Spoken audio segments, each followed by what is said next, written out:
Welcome to the True Tomorrows podcast. Buckle up for another thrilling science fiction probe into, some of the wildest galactic tales out there.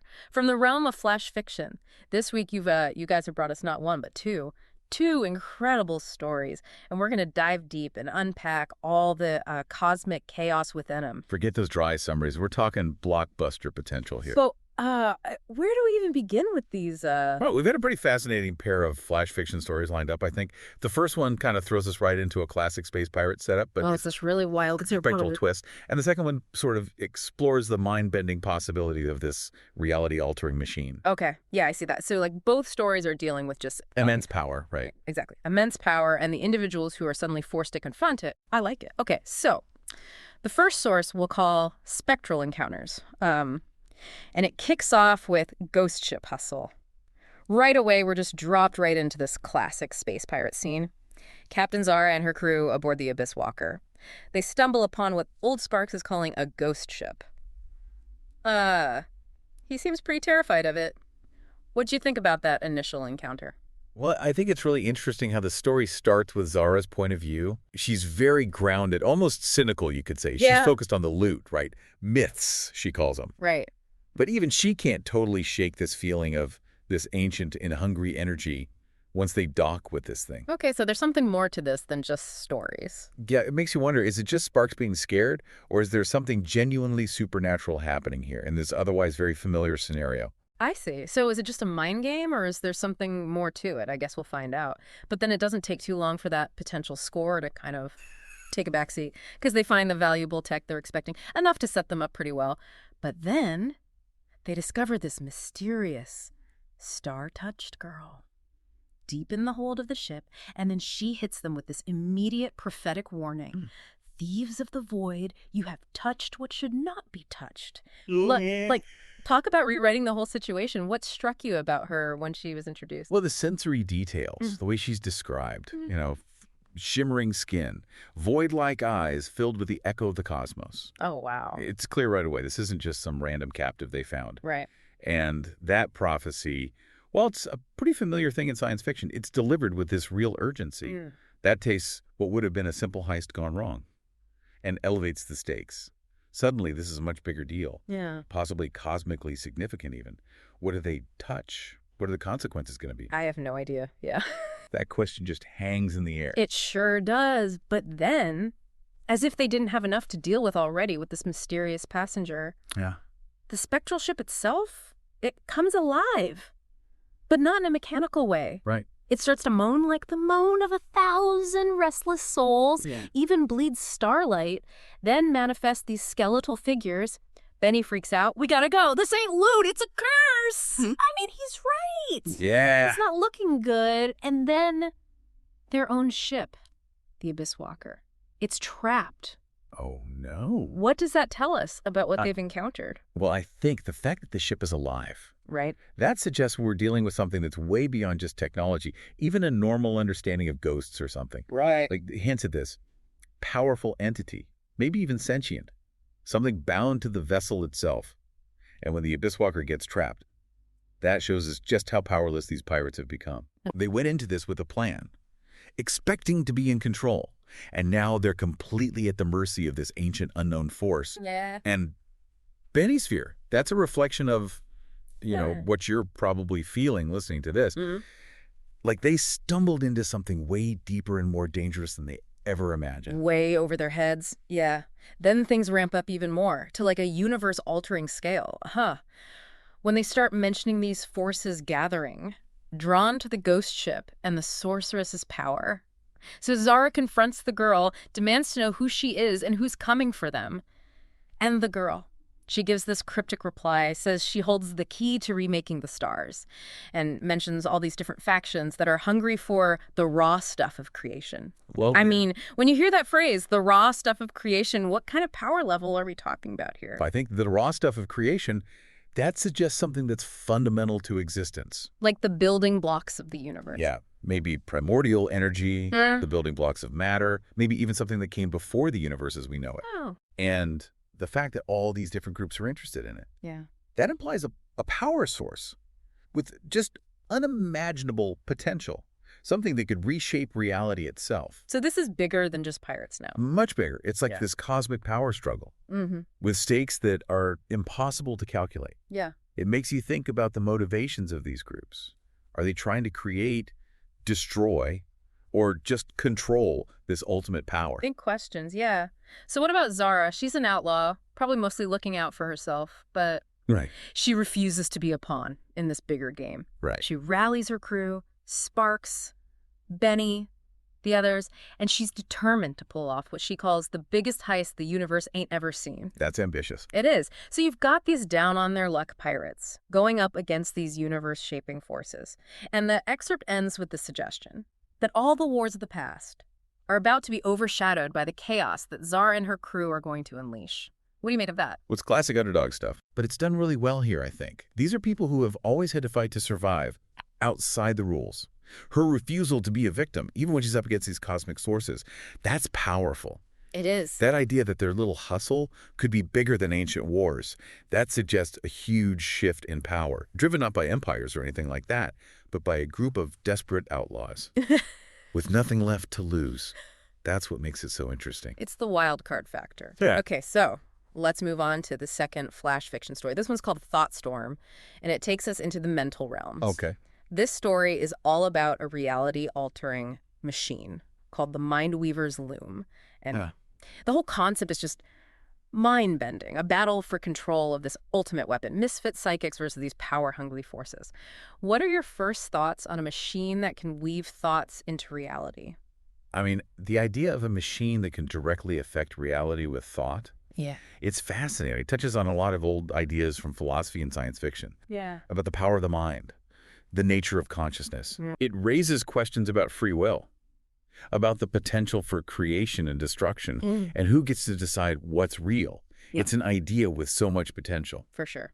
And the story opens with this really tense exchange between two psychics, Rhea and Kai. They're arguing about the loom. Rhea is insistent that it's dangerous. She calls it the most dangerous thing in existence. But Kai sees it as their chance to be free, a way for psychics to break free from being marginalized. So right away we have a conflict. And then we get this description of the loom as this shimmering relic. That vibrates with power. They even see visions of stars collapsing and planets being created just from thought. How does that disagreement shape the story? Now, that clash of ideologies is really important. Rhea represents caution. She's probably seen what happens when psychic powers get out of control. But Kai wants to be empowered, wants to break free from oppression. That tension between them is going to drive a lot of their choices. They have to fight external threats, but also their own beliefs about power and responsibility. And the description of the loom itself, that just shows how powerful this thing is. It can create and destroy on a cosmic scale, all from thought.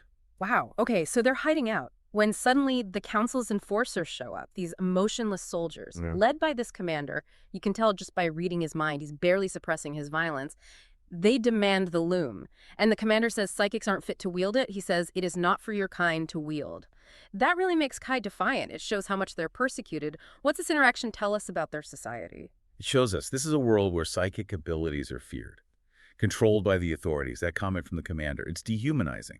Psychics are seen as dangerous, not capable of controlling themselves, let alone something as powerful as a loom. It sets up this oppressor versus oppressed situation, and it explains why Kai wants to break free, even if it's risky. So then we see Rhea's internal struggle. She wants to use her powers, but she's terrified of what might happen. And the environment around her starts to warp because of her uncontrolled emotions. Oh, wow. And then Kai impulsively uses telekinesis. It's a reminder of how dangerous these powers are and how easily the loom could fall into the wrong hands.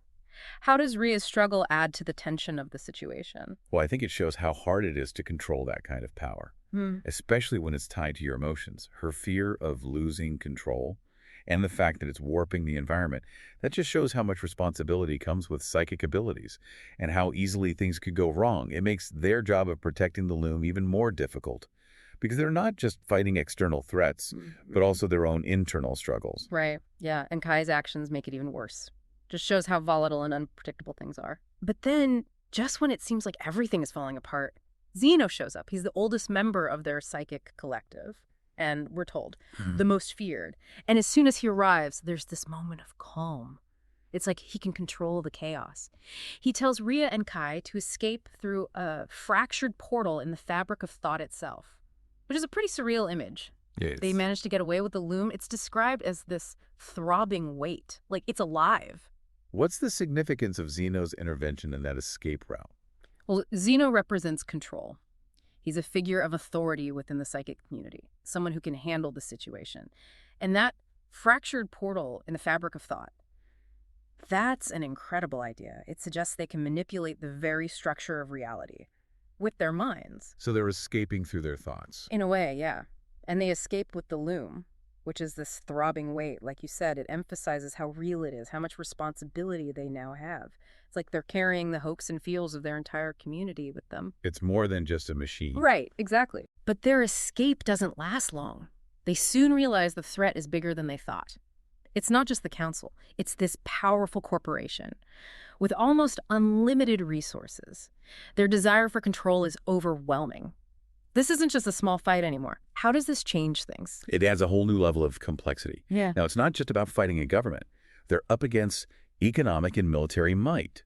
It suggests that the persecution of psychics, it's not just about control. Maybe they want to exploit them. Or the power of the loom. So they're fighting a system. Yes, a system of control that's deeply entrenched and incredibly dangerous. They're adrift in this void, with the loom as their only guide. And then they make this incredible discovery. A hidden planet that isn't physical. It's built entirely of minds, a refuge for psychics throughout history, this idea of a mental sanctuary. What are the implications of that? It's amazing. It suggests this whole hidden history of psychics escaping and creating their own world. Outside the physical one, this mental sanctuary. It could hold so much knowledge and power, maybe even allies for Rhea and Kai. It also makes you question what's real in this universe. If entire worlds can be created by thought, what would it be like? What are the rules of a place like that? It's a whole new reality. So despite everything, they're exhausted, facing these huge challenges. But Rhea decides to use the loom, not just for themselves, but to create a permanent sanctuary for all psychics and to fight back against their oppressors. The excerpt ends by saying that these psychics, these outsiders, the neurodivergent rejects, that they're the only ones who can wield this dangerous weapon. What does that tell us? It's really powerful. It positions the psychics as more than just victims. Their struggles have actually prepared them for this, to handle something as unpredictable as the loom. So their outsider status is a strength. Exactly. They understand how fluid the mind is. Yeah. And that gives them an advantage. It suggests that real change, revolution even, often comes from the fringes, from people who challenge the norm. It sets up this potentially huge conflict where the oppressed might actually hold the power. I love it. Okay, that was intense. 2 flash fiction stories that really took us on a journey, from spectral pirates and universe-altering kidnappings to reality-bending machines and planets made of thought. Your sources really delivered this week on the True Tomorrows podcast. They did. Both stories. Yeah. Totally different, but with similar themes. Individuals and small groups fighting against huge power structures, going up against impossible odds. So, ghost ship hustle. Can Zara and her crew really pull this off? A heist of cosmic proportions, with a spectral sorceress and all these powerful forces closing in.